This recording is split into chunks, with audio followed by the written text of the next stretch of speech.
Hey y'all, Jedi here. We got another Dragonheir video. And today we're going to go over this Heretical Ruins.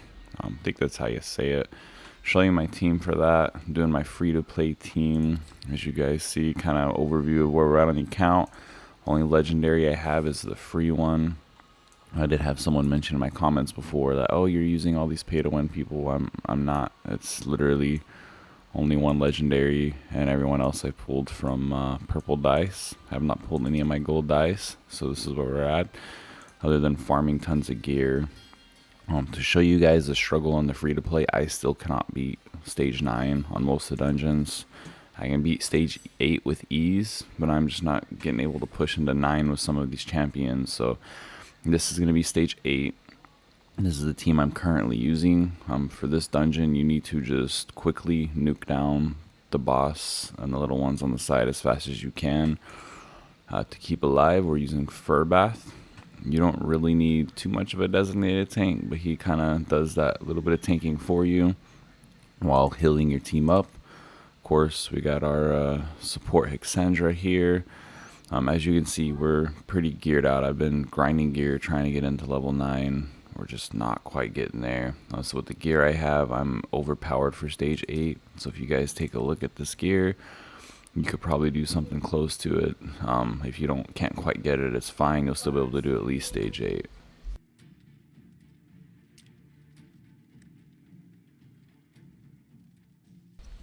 This is my Eric here. He's my single target nuker. I've been able to pump tons of crit rate and crit damage, so he's doing some massive damage for me.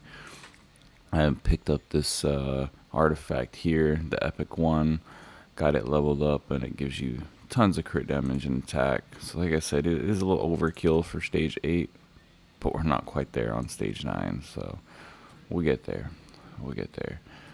Right now with Voresh, I'm using him for my break defense. You could put that on either Voresh or Dane, doesn't matter. Usually I have it the other way around, but I was using it like that for something else and just kind of left it.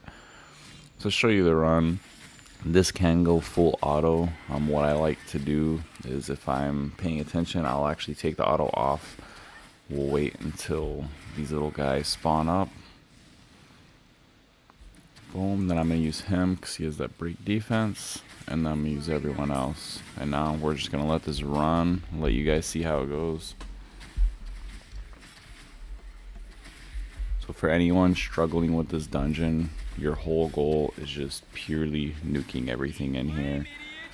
In order to do that, you need to get at least 2 to 3 really good DPS units, which is Eric, Voresh, and Dane here are my DPSs.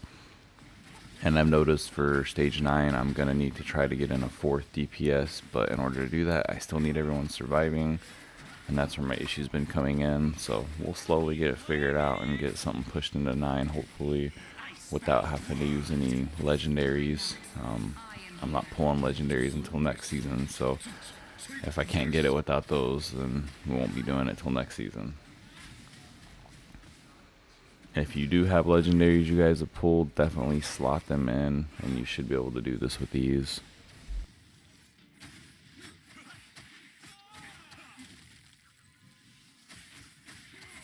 Worry not, I am here.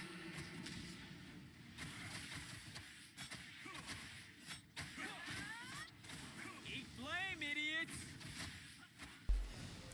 As you'll see with this run, I'm letting it run full auto. Sometimes the bird gets a little bit of heal, the phoenix. But we can still nuke them down pretty easily. When I manual it, it goes a lot faster. Basically for manualing, you just hold all your specials until this move here, which brings the little birds back. Use all your ultimates as soon as the little birds are back and nuke them down as fast as possible. Or what you can do is if you're focused on the boss, you'll wait until he revives and then nuke down the tiny bit of health left on the little guys there and quickly take them out before they heal. And then also you don't have to deal with them for a while. So 2 different ways you could try to go about that.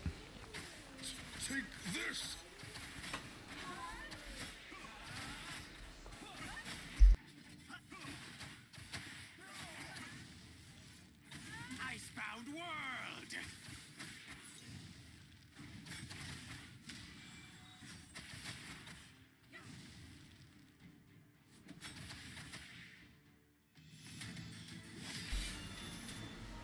Alright, y'all, so that's the run. As you can see, it's not too bad. We're at 220. I usually can get down that like 2 minute-ish mark with this exact same team. If I'm manual is when I get a little bit faster. I've also swapped him out with the adventurer. You can do that, get more damage. Right now my gear on Dane is actually that stun set. I have a gear that does more damage that I put on him usually for this, but now that everything's running full auto in here, I just kind of leave it alone. For those of you who are curious, for my adventurer, here's where he's kind of at right now. This is usually about the setup I use for him in there. And then use this, of course, farm up your runes, and then that's going to help you everywhere else. So anyways, not much on this video. Just want to show you where I'm at on this dungeon. When I can get pushed to stage 9, if I can with my free-to-play people, I'll make a video on it and show you guys. Until then, y'all have a good one.